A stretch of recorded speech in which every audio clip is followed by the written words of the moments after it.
nagsampa na po ng impeachment complaint against Vice President Leni Robredo. I won't allow. I won't.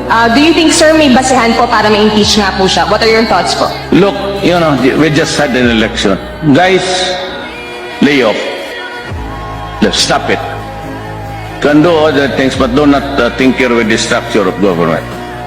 I will not countenance it. Elected yung tao eh. So, why do you have to sit just because he keeps on harping on me? Yeah, this is democracy. It's freedom of speech. Kakatapos lang ng eleksyon, hagin mo, sirayan bayan. I've always been very vocal about certain issues I do not agree with. Halimbawa, extrajudicial killings, libingan ng mga bayani ni Presidente Marcos, yung presentation ng alleged na sex video,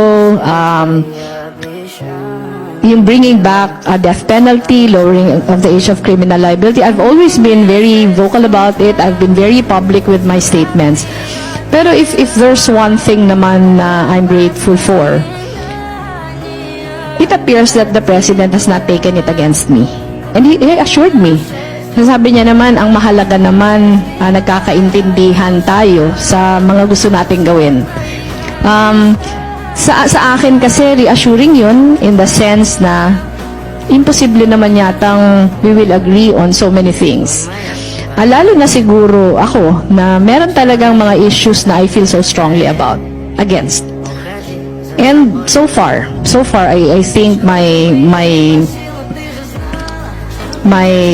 opinions and my feelings on these issues have been respected. Nag-uusap tayo dito. Sabi mo sir, 8 o'clock sir, 8:30 na sir. May hinihintay ako na anak. Hindi, siya. On record. Ako on record. Ako ang humingi ng on record. Ang anak ko pupunta dito. Mr. President, hindi darating yun. Kasi hindi mangyayari Bigyan yun. mo ng pagkakataon. Kasi ayaw naman mangyayari yun. Magdadala ng galing. Ayaw niyang papasukin. Ayaw niyang papasukin. Grabe, deprivation naman, abuso naman yan. Hayaan mo lang makita nila ang tatay nila. 80 anyo. Kung gano'n, okay lang po. Hindi niyo papasukin at make it clear. Yes sir, hindi papasukin sir. Hindi ninyo, ikaw, Yes sir. hindi mo Upon my orders. Hindi mo pinapasok. Yes sir, upon my orders sir.